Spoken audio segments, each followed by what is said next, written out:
आपण पाहताय royal media news. या बातमीचे प्रायोजक आहेत श्री गणेश वेलनेस अँड सराफ हडपसर पुणे।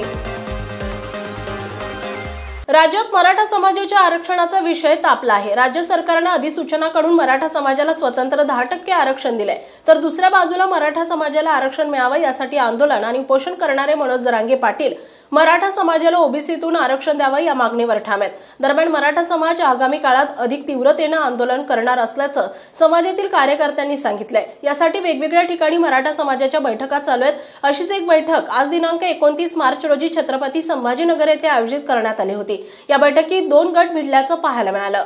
मराठा समाजाच्या आरक्षणासाठी लढणाऱ्या काही कार्यकर्त्यांनी छत्रपती संभाजीनगरमध्ये मराठा समाजाची एक बैठक बोलावली होती। या बैठकीवेळी काही जणांनी एकमेकांवर हल्ला केला। बराच वेळ 2 गटांमध्ये जोरदार हाणामारी झाली। दोन्ही बाजूच्या लोकांनी एकमेकांना लाथाबुक्क्यांनी मारहाण केली। दरम्यान ज्यांच्यावर हल्ला झाला अशा लोकांपैकी एका कार्यकर्त्याने सांगितलं की मराठा समाजातील काही गरजवंतांनी ही बैठक आयोजित केली होती। मला या बैठकीबाबत एक संदेश मिळाला, त्यामुळे मी इथं आलो, परंतु काही लोक ही बैठक कोणी आयोजित केली, ही बैठक कोणी बोलावली आहे असा प्रश्न विचारत आमच्यावर तुटून पडले। काही लोकांची इथे दडपशाही चालू आहे। आम्हाला लाथाबुक्क्यांनी मारहाण करण्यात आली आहे। महाराष्ट्रातील ताज्या आणि महत्त्वपूर्ण बातम्या पाहण्यासाठी आजच आमच्या रॉयल मीडिया न्यूज चॅनलला सबस्क्राइब करा आणि बेल आयकॉन प्रेस करा।